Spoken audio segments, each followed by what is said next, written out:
Good morning children. Last video में हमने first chapter की समरी देखी थी and today I am going to discuss the question and answers. इस chapter में टोटल 10 क्वेश्चंस हैं।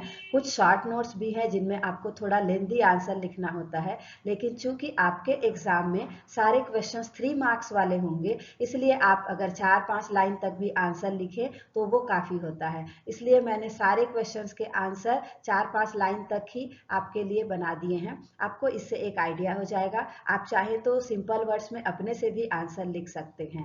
Okay, let's start with question number 1. Why does the author say that my present picture of her is far more objective than it was then? तो लेखिका ऐसा क्यों कहती है कि मेरी माँ के प्रति आज जो मेरी समझ है वो पहले से भी ज़्यादा ऑब्जेक्टिव है, ज़्यादा क्लियर है। And the answer will be the author says so because she has now grown up and her understanding of her mother has become deeper with time. लेखिका ऐसा इसलिए कहती है क्योंकि अब वो बड़ी हो चुकी है और समय के साथ उनकी माँ के प्रति जो उनकी समझ है और भी गहरी हो गई है। Now she can understand different facets of her mother's personality. अब वो अपने माँ के व्यक्तित्व के अलग अलग पहलुओं को ज़्यादा अच्छी तरह से समझ सकती है and her perspective towards life more clearly and accurately. और जीवन के प्रति जो उनका नज़रिया है उनको ज़्यादा स्पष्ट तरीके से और ज़्यादा सही तरीके से अब वो समझ सकती है। Question number 2. Why did Dr. Chandra say that now nothing ever remains to be done by anyone to welcome the guests in your house? Doctor Chandra ने ऐसा क्यों कहा कि अब आपके घर में किसी भी गेस्ट का स्वागत करने के लिए कुछ भी करने की ज़रूरत नहीं है। Doctor Chandra Joshi said so. देख, एक बात आप लोग ध्यान दीजिएगा, फर्स्ट क्वेश्चन में वाई डिज द ऑथर से लिखा हुआ है, that means the question is in simple present tense, और जब हम आंसर लिखते हैं तो हमने द ऑथर सेज लिखा। लेकिन सेकंड क्वेश्चन में चूंकि क्वेश्चन में डिड है, क्वेश्चन सिंपल पास्ट टेंस में है, तो आंसर में आपको जो मेन वर्ब है उसको सेकंड फॉर्म में रखना पड़ेगा। Chandra Joshi said so because the author's mother was a skilled home maker. इसलिए क्योंकि लेखिका की माँ जो थी वो एक कुशल गृहिणी थी, very good at sewing weaving and embroidering. Sewing, सिलाई बुनाई और कढ़ाई में वो बहुत निपुण थी।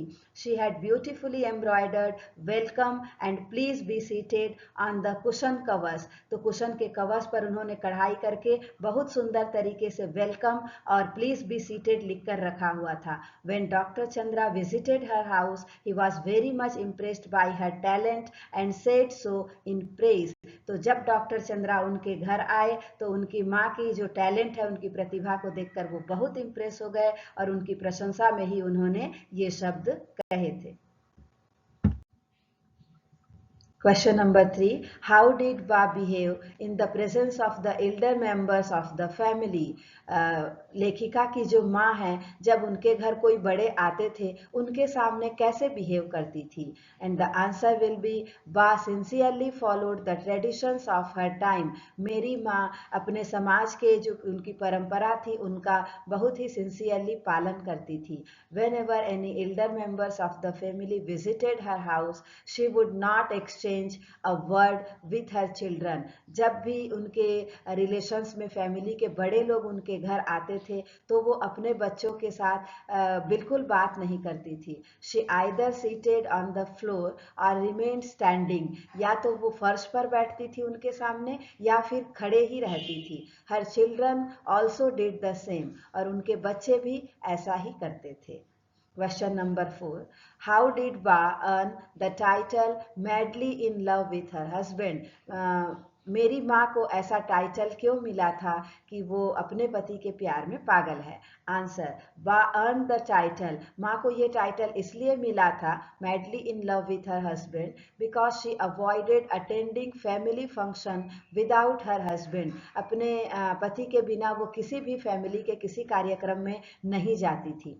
She rarely visited her father's house which was just a short distance away. और उनके पिताजी का घर भी बहुत पास में था, फिर भी वहाँ वो बहुत ही कम जाती थी। When visited, she rarely stayed there, और चली भी जाती थी तो रुकती तो बहुत ही कम थी। And she always returned with her husband happily, और जब भी जाती वो अपने हस्बैंड के साथ ही थोड़ी देर बाद तुरंत वहाँ से वापस आ जाती थी। इसलिए उनको जो उनके रिलेटिव्स थे ऐसा उन्होंने उनको टाइटल दिया था।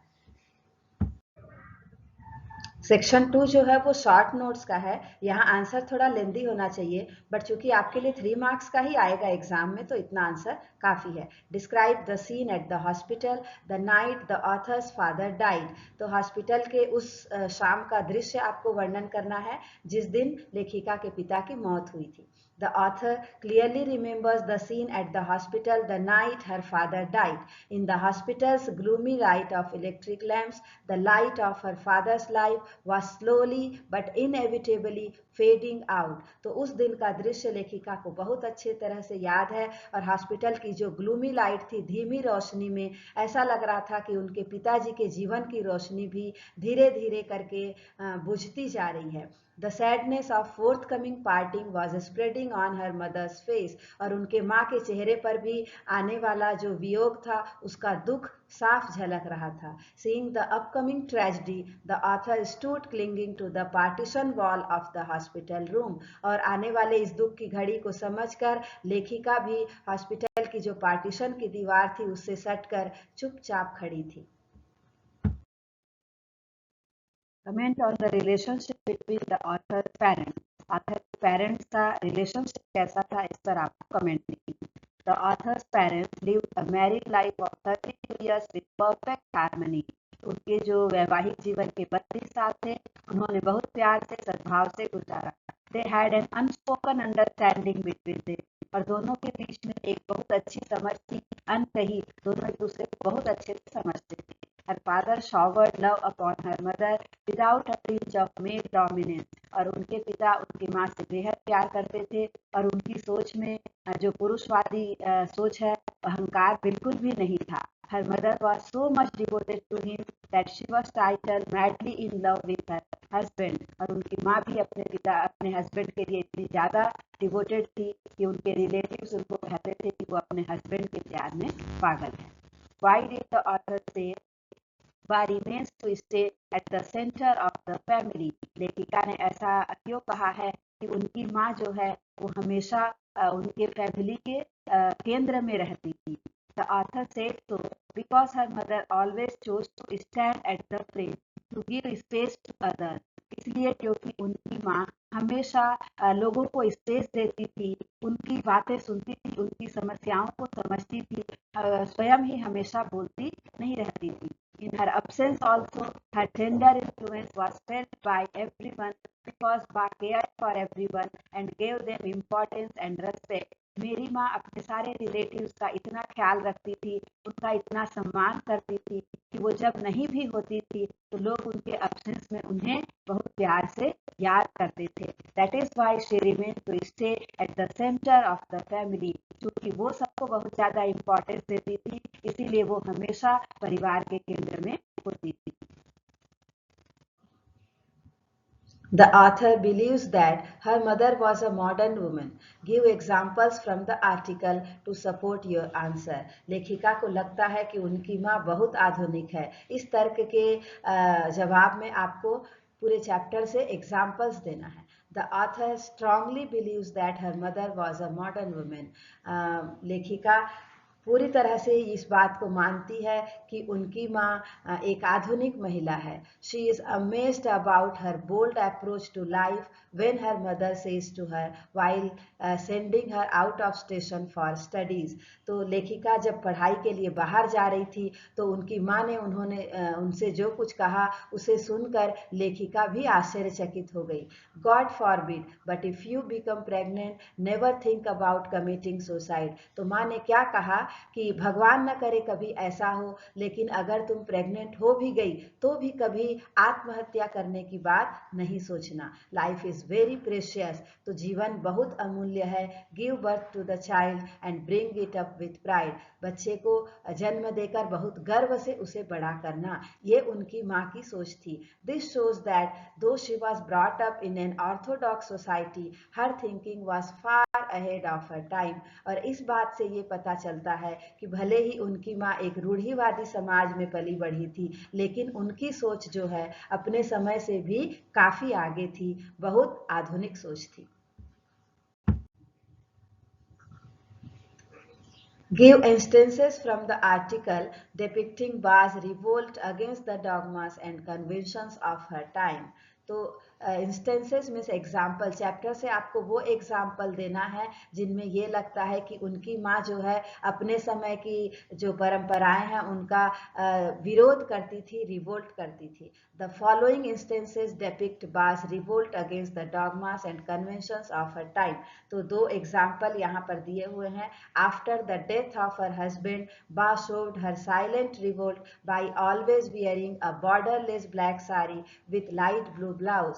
तो मेरी माँ मेरे पिता के मौत के बाद हमेशा ही ब्लैक कलर की बिना बॉर्डर वाली साड़ी लाइट ब्लू कलर के ब्लाउज के साथ पहनती थी। She remained in plain hands, nose, ears, bare foot and with oil free dry hair. तो वो कान और नाक में भी ज्यादा आभूषण नहीं पहनती थी, न ही बहुत ज्यादा कभी तैयार होती थी। तो ये भी एक तरह से उनका उनके किस्मत के विरुद्ध एक विद्रोह था।